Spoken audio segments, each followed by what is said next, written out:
Hello दोस्तों। तो स्वागत है आपका एक और न्यू और एक्साइटिंग वीडियो में। आज हम लोग बहुत इंपॉर्टेंट टॉपिक कवर करने वाले हैं जो है डेटा टाइप्स। अब ये डेटा टाइप होता क्या है? इससे पिछले वाले वीडियो में हम लोगों ने जाना वेरिएबल्स क्या होता है और ये वेरिएबल से रिलेटेड है चीजें डेटा टाइप।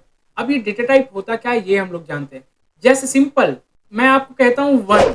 अब ये क्या है? आपसे मैं पूछूं वन क्या है? मैं एक आपको नंबर दिया वन और मैं पूछ रहा हूँ ये क्या है, तो आप सिंपल बोलोगे ये नंबर है। अगर मैं आपको बोलूं सद्दाम और बोलूं ये क्या है, तो आप बोलेंगे ये टेक्स्ट है, सिंपल टेक्स्ट है। तो उसी तरीके से अलग अलग चीजों का अलग अलग डिस्क्राइब करने को वो हम लोग डेटा टाइप कहते हैं। जैसे सिंपल और करते हैं चीजों को, ये तो हम लोगों ने समझ लिया। अब हम लोग डायरेक्टली इसके वर्ड इस पे जाते हैं और इसे इम्प्लीमेंटेशन कैसे करना है वो सब चीजें जानते हैं। तो ये तो हम लोगों ने समझ लिया। चलिए मैं आपको व्हाट इज बताता हूँ पहले, उसके बाद फिर आगे हम लोग चलते हैं। तो what is data type? Simple, कोई भी वेरिएबल है उसमें एक एसोसिएटेड डेटा टाइप होता ही है। बिना डेटा टाइप के कोई भी वर्क नहीं होगा। जैसे सिंपल मैंने आपको जो एग्जांपल लिया, अगर मैं बोलूं सद्दाम तो वो टेक्स्ट हो गया, बट प्रोग्रामिंग में वो टेक्स्ट नहीं होता है। प्रोग्रामिंग में अलग वर्ड है सभी चीज़ों का। जैसे अगर मैं आपको बोलूं नंबर, तो वन कुछ भी हो गया, वन टू थ्री फोर कुछ भी एक मैं आपको बताऊं तो वो आप बोलेंगे नंबर, बट प्रोग्रामिंग में वैसा नंबर नहीं होता है। चीज़ वही है, बट बोलने का तरीका बस अलग है, वो प्रोग्रामिकल वे में होगा। जैसे इंटीजर, नंबर को कहते हैं हम लोग इंटीजर। अगर कोई डेसिमल वैल्यू है तो उसे हम लोग कहेंगे फ्लोट। ठीक है, अभी हम लोग और ज्यादा जानेंगे, बस आप इतना जानकर रखिए कि कैसे क्या होता है। तो आई होप आपको ये चीज समझ में आ गया होगा। अब चलिए हम लोग जानते हैं कि डेटा टाइप्स कितने तरीके के होते हैं। ये तो हम लोगों ने समझ लिया डेटा टाइप क्या है। अब डेटा टाइप कितने तरीके के होते हैं वो जानते हैं, वो बहुत इंपॉर्टेंट है। तो डेटा टाइप मेनली तीन तरीके के होते हैं। पहला है प्राइमरी, जिसे हम लोग बेसिक डेटा टाइप भी कहते हैं। दूसरा है डिराइव। जी हाँ, डिराइव मीन्स प्राइमरी से जो आता है डिराइव होकर वो हो गया डिराइव डेटा टाइप। एंड तीसरा है user defined. User defined means हम लोग खुद का अपना डेटा टाइप क्रिएट कर सकते हैं। ये सब बहुत एडवांस हो गया डिराइव यूजर डिफाइंड वाला, बट अभी हम लोग कवर अप करेंगे primary and derive data type को। यूजर डिफाइन वाले डेटा टाइप को हम लोग कवर अप नहीं करेंगे क्योंकि ये बहुत ज्यादा एडवांस हो गया। जब हम लोग उप्स का कॉन्सेप्ट करेंगे तब उसमें ज्यादा यूज होता है। तो अभी हम लोग सिंपल समझते हैं कि प्राइमरी डेटा टाइप्स क्या क्या होते हैं और क्या क्या नहीं है, मीन्स ईच एंड एवरीथिंग हम लोग जानते हैं। तो जैसा मैंने आपको बताया, इसे हम लोग बेसिक डेटा टाइप भी कहते हैं। तो सबसे पहला है इंट। अब ये इंट क्या है ये ध्यान दीजिए। ये जो इंट आपको दिख रहा है ये इंट मतलब इंटीजर। और ये साइज आप बहुत प्रिसाइज रहिएगा कि साइज उसका क्या होता है। जैसे इंटीजर का यूजुअली जो नॉर्मल साइज है वो 2 बिट होता है, मीन्स अब ये 2 बिट मतलब क्या? अब ये 4 बिट का भी होता है, बट वो आर्किटेक्चर के ऊपर डिपेंड करता है कि कौन सा आपका आर्किटेक्चर सिस्टम का। तो मीन्स यूजुअली जो होता है वो 2 बिट्स का ही 2 बाइट्स का ही होता है। तो और इसे हम लोग फॉर्मेट किस तरीके से करते हैं? Percentage D. ये ध्यान दीजिएगा, ये जो फॉर्मेट स्पेसिफायर है ये बहुत इंपॉर्टेंट है। ये चीज़ों को आप मेमोराइज कर लीजिए। सबको आपको मेमोराइज नहीं करना है, कुछ कुछ जो मैं आपको बता रहा हूँ वो सब चीज़ों को आप मेमोराइज कर लीजिए। क्योंकि इतने सारे जो डेटा टाइप्स है बेसिक में इतना ज़्यादा यूज़ नहीं होता है, कुछ कुछ बहुत ज़्यादा यूज़ होता है। तो मैं आपको वही सब बताऊंगा कि कौन कौन सा क्या यूज़ होता है, ईच एंड एवरीथिंग। जैसे दूसरा है कैरेक्टर। कैरेक्टर का क्या साइज है? 1 बाइट। और सभी बाइट में है, ये ध्यान दीजिएगा, बिट में नहीं है, बाइट में है। 1 बाइट। अब 1 बाइट और इसे फॉर्मेट किस तरीके से करना है? परसेंटेज सी। जैसा हम लोग ने पिछले वीडियो में किया था, आपको याद हो तो मैं आपको रिकैप करता हूँ। मैंने लिखा था परसेंटेज डी, उसके बाद कॉमा दिया था प्रिंट एप में। परसेंटेज डी कॉमा देकर मैंने वेरिएबल का नेम लिखा था। परसेंटेज डी मतलब मैं इंटीजर डेटा टाइप ये कर रहा हूँ।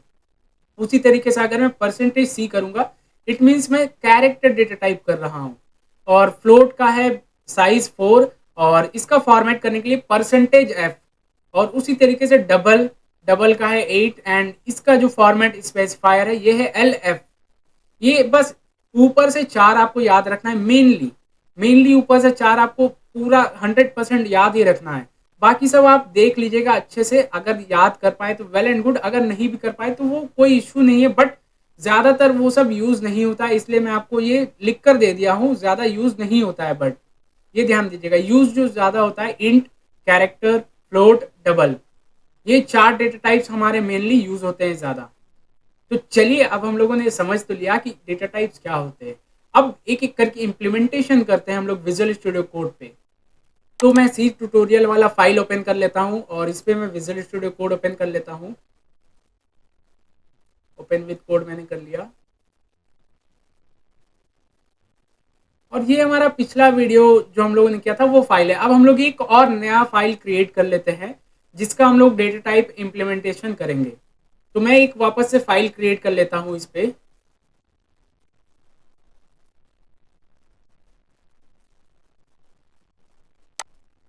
और इस फाइल का नाम नाम मैं लिख देता हूँ डेटा टाइप डॉट सी।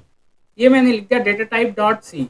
अब इसमें क्या करना है, सिंपल ध्यान दीजिए। पहले तो हम लोगों को बेसिक जो याद हो चुका है चीज़ें, बॉयलर प्लेट डालना है। ये बहुत मैंडेटरी है, मीन्स उसके बिना अगर हम लोग कोड करेंगे तो वो वर्क ही नहीं करेगा। तो मैं boiler plate simple copy paste कर लेता हूँ बार बार चीज़ें लिखने के बजाय।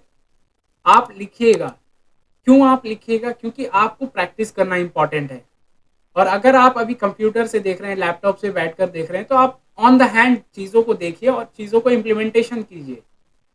तो चलिए मैं अब आपको फॉर्मेट स्पेसिफायर बताता हूँ कि फॉर्मेट स्पेसिफायर्स कैसे क्या होते हैं, each and everything.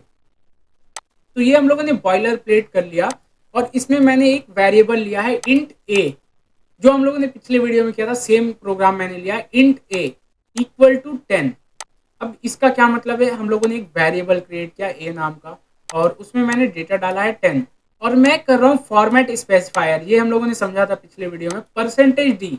Percentage D मैंने क्यों लिया? क्योंकि हमारा जो डेटा टाइप है ये इंट टाइप का है।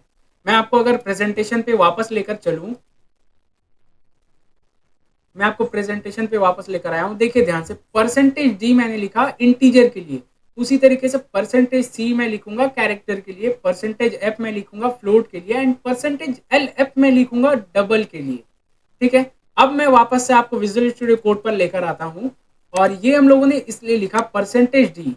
क्यों? क्योंकि हमारा जो डेटा टाइप है वो इंटीजर का है। अब इसे एक बार सिंपल एग्जीक्यूट करते हैं, उसके बाद फिर आगे चलेंगे। ये मैंने एग्जीक्यूट किया, सिंपल 10 आ चुका है, कोई प्रॉब्लम वाली बात नहीं है। अब मुझे चेक करना है कि इसका साइज क्या है। जैसा मैंने आपको तो बताया प्रेजेंटेशन में कि इसका साइज है 2, बट हम लोगों को प्रोग्राम से चेक करना है कि प्रोग्राम उसे कितना एलोकेट किया है, वो मुझे चेक करना है। तो मैं क्या करता हूँ, सिंपल विजुअल स्टूडियो कोड पे आ जाता हूँ, इसे मैं क्लोज कर देता हूँ और एक और नीचे प्रिंट स्टेटमेंट ले लेता हूँ मैं, प्रिंट एफ। और इस पे मैं लिखता हूँ साइज ऑफ। ध्यान दीजिएगा मैं क्या लिख रहा हूँ, साइज ऑफ। अब साइज ऑफ किसका साइज ऑफ चाहिए? ये एक फंक्शन है मैं कॉल कर रहा हूँ। साइज ऑफ किसका साइज ऑफ चाहिए? मुझे ए का साइज ऑफ चाहिए। तो मैंने लिख दिया ए और सेमीकोलन देना है हर एक लाइन पे। ये ध्यान दीजिएगा, हर एक लाइन पे सेमीकोलन आपको देना होगा। अगर आप नहीं देंगे तो वो एरर क्रिएट करेगा। जैसे मैं आपको बताता हूँ, अगर मैंने इस पे मिस कर दिया सेमीकोलन, तो ये नीचे वाले लाइन पे बता रहा है एरर। क्या कह रहा है देखिए, ऊपर अगर आप सजेशन देख पाएंगे, एक्सपेक्टेड ए उसके बाद कोलोन, मीन्स ये कह रहा है इसके बाद आपको एक कोलोन देने का उम्मीद है। वो ऐसा कह रहा है कि मुझे उम्मीद है कि आप ये कोलोन देंगे, ऐसा कुछ। तो ये मैंने कोलोन दे दिया, तो ये प्रॉपर हो गया। अब एक बार एग्जीक्यूट करके देखते हैं कि ये जो इंटीजर डेटा टाइप है उसका साइज क्या है और वो प्रिंट हो रहा है या नहीं। अभी हम लोगों ने दो प्रिंट लगाया है, एक सिंपल जो हमारा डेटा को प्रिंट कर देगा और दूसरा जो है उसके साइज को प्रिंट करेगा। मीन्स वो जो हमारा इंटीजर डेटा टाइप है वो कितना साइज ले रहा है हमारे मेमोरी में। तो इसे मैंने एग्जीक्यूट किया। एक एक चीज इसमें मिस्टेक हो गया है, वो चीज आप ध्यान दीजिएगा। इसमें हम लोगों को करना क्या है, ये मैंने आपको, ये इंटीजर में डेटा आएगा तो इसे हम लोगों को लिखना होगा परसेंटेज डी। ये ध्यान दीजिएगा, बहुत इंपॉर्टेंट है, परसेंटेज डी लिखना है। परसेंटेज डी साइज ऑफ ए, ये हम लोगों को लिखना है। अब ये लिखने के बाद हम लोग सिंपल इसे रन करते हैं। तो जैसे ही मैंने रन किया आप देख पाएंगे इस पे दो नंबर्स आया है। अब दो नंबर्स एक ही में आ गया है। अब ये एक में आया है, कैसे मैं समझूं, आइडेंटिफिकेशन कैसे करूं? क्योंकि दोनों तो एक ही के अंदर आ चुका है। जैसे 10 आ चुका है एंड उसके बाद 4 आ चुका है। अब ये 4 क्यों आया, मैंने आपको बताया था यूजुअली वो 2 लेता है, बट वो 2 किसके लिए लेता है, 32 बिट के सिस्टम के लिए। और 4 जो लेता है वो 64 बिट के सिस्टम के लिए। आर्किटेक्चर जो मैंने आपको बताया था, तो उसी अकॉर्डिंग ये 4 आ चुका है। अब इसे मैं एक बार अच्छे से गो थ्रू करता हूँ। ये मैं पहले अलग अलग कर देता हूँ। ये देख पाएंगे दोनों सट कर आ चुका है। तो इसे मैं क्या करता हूँ, दोनों को अलग करता हूँ। अलग करने के लिए क्या करना होगा हम लोगों को, ये ऊपर वाले पे या नीचे वाले पे कोई भी एक में, जैसे ऊपर में अगर मुझे करना है तो उसके लिए मुझे एंड पे करना है और नीचे वाले पे करना है तो मुझे स्टार्टिंग पे करना है। तो मैं एंड पे आकर बैक स्लैश एन दे दूंगा। ये ध्यान दीजिएगा मैंने क्या दिया है, जूम करके दिखाता हूँ, बैक स्लैश एन। अब बैक स्लैश एन देने के बाद इसे वापस से अगर मैं एग्जीक्यूट करूं तो आप देख पाएंगे ये दोनों अलग अलग हो चुका है। मीन्स ये बाय डिफॉल्ट जो है बीच में स्पेसिंग ले लेता है, उसे कोलैप कर देता है दोनों चीज़ों को। अगर मल्टीपल प्रिंट स्टेटमेंट है तो वो सभी को एक साथ में कर देता है। तो इसे हम लोगों को सेपरेट करने के लिए न्यू लाइन लेना पड़ता है, और ये जो न्यू लाइन है ये हम लोग बैक स्लैश एन से लेते हैं। ये एक एस्केप सीक्वेंस कैरेक्टर है, ये ध्यान दीजिएगा। तो ये हमारे पास आ चुका है डेटा। ये तो वेल एंड गुड है, कोई दिक्कत वाली बात नहीं। अब हम लोग फटाफट और भी जो डेटा टाइप्स हम लोगों ने जाना, जैसे कैरेक्टर, फ्लोट, डबल, वो सब का भी इम्प्लीमेंटेशन कर लेते हैं। इस पे मैं कमेंट करके पहले लिख देता हूँ, इंटीजर मैंने लिख दिया, और इसे मैं सिंपल कॉपी कर लेता हूँ, क्योंकि बार बार एक ही चीज़ लिखने के बजाय आप लेकिन कॉपी पेस्ट नहीं कीजिएगा, आपको पूरा लिखना है चीज़ों को ताकि आपको याद हो चीज़ें। फ्लोट मैंने लिखा और इसे मैं कर देता हूँ फ्लोट। और ये आपको मैंने बताया कि कमेंट हो रहा है तो कंट्रोल और बैकवर्ड स्लैश आप लगाएंगे तो वो कमेंट हो जाएगा।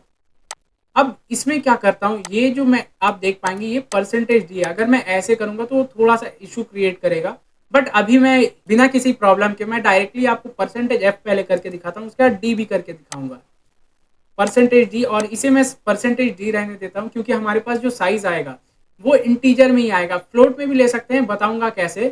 तो पहले हम लोग इसे एक बार एग्जीक्यूट कर लेते हैं। तो एक चीज ध्यान दीजिए, ध्यान देने वाली बात यह है कि मैंने 10 लिखा है, बट मैंने प्रिंट किया परसेंटेज एफ ए। अब इसमें क्या हो रहा है, ये 10.0006 जीरोस आ चुका है। अब इसका क्या मतलब है, क्योंकि फ्लोट जब होता है, फ्लोट जब वैल्यू हम लोग देते हैं तो लास्ट के 6 कैरेक्टर्स मीन जो डेसिमल वैल्यूज के बाद जो 6 कैरेक्टर्स होते हैं उसे भी वो दिखाता है फ्लोट में। तो इस तरीके से वो आ चुका है। अगर मैं चाहता हूँ कि ये 4 में भी आ जाए तो इसे मैं सिंपल परसेंटेज डी के बजाय परसेंटेज एफ कर दूंगा। तो आई होप आपको ये चीज़ भी समझ में आया होगा कि कैसे ये वर्क कर रहा है। अब चलिए हम लोग डायरेक्टली जंप करते हैं कैरेक्टर के ऊपर और उसके बाद इसको कवर अप करेंगे चीज़ों को। सो मैं इसी कोड को वापस से कॉपी कर लेता हूँ।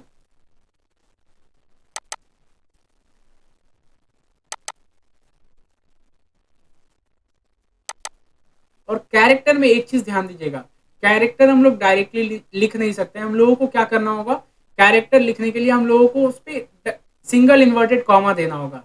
अब सिंगल इन्वर्टेड कॉमा कैसे, सिंगल इन्वर्टेड कॉमा मैंने दिया और इस पे मैं लिख देता हूँ ए।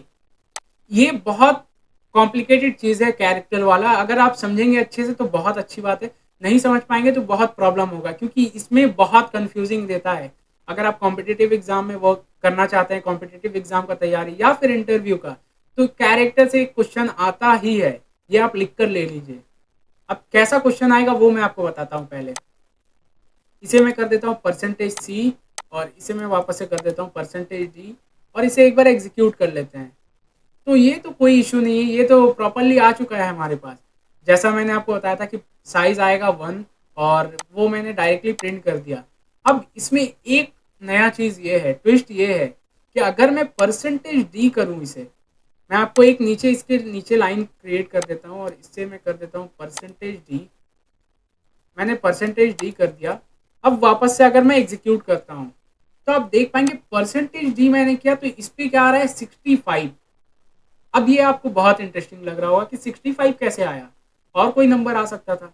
बट ये जो है ये ASCII आस्की की उससे आ रहा है।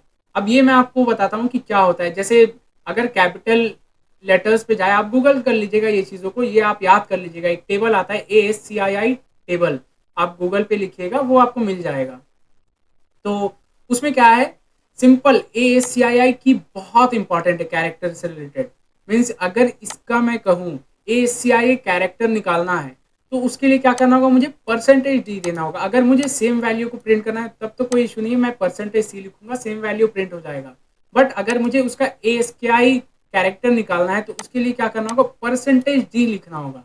ये ध्यान दीजिएगा, इसी से क्वेश्चन आता है, ये कंफर्म है कि आता है। जैसे उस पर दे देगा ऐसा आपको एम, और उसे कहेगा कि इसका आउटपुट क्या आएगा ये आपको बताना है।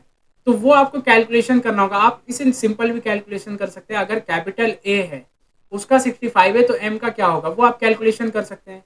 तो आई होप आपको ये चीज़ भी समझ में आया होगा। जैसे इसका आ चुका है 77। अब इसमें एक इंटरेस्टिंग बात और है, वो मैं आपको बताता हूँ। ये तो मैंने जान लिया कि कैपिटल ए अगर मैं लिखूंगा तो इसका आउटपुट आएगा 65, करेक्ट। बट अगर मैं इसे कैपिटल के बजाय मैं स्मॉल लेटर कर दूं, स्मॉल ए, चीज तो सेम है, मैंने ए लिखा है, बट इसके लिए वैल्यू चेंज हो जाएगा। तो इसके लिए आपको क्या है, रेफर करना होगा। एक बार ACII की के जो टेबल है उसे आप रेफर कर लीजिएगा, मैं डिस्क्रिप्शन में लिंक भी दे दूंगा। अब इसको अगर मैं एग्जीक्यूट करूं तो आप देख पाएंगे इसका आउटपुट आ रहा है 97। मीन्स हमारा जो कैपिटल लेटर का ए है उसका स्टार्टिंग वैल्यू जो है, ए का जो वैल्यू है 65 है, और स्मॉल लेटर के ए का वैल्यू है 97। तो उसी अकॉर्डिंग हम लोग आगे की चीज़ों को कर सकते हैं। अगर मैं जेड का कह दूं तो जेड का भी आप कैलकुलेशन कर सकते हैं। अब आपको कुछ भी है ये सिंपल तरीके से आप कर सकते हैं। तो आई होप आपको ये सभी चीज़ें समझ में आया होगा। अगर कोई भी डाउट है तो आप मुझे कमेंट कर सकते हैं बेझिझक, मैं आपको सॉल्व कर दूंगा कुछ भी डाउट है तो मिलते हैं नेक्स्ट वीडियो में। Till then keep learning, have a great day, bye bye.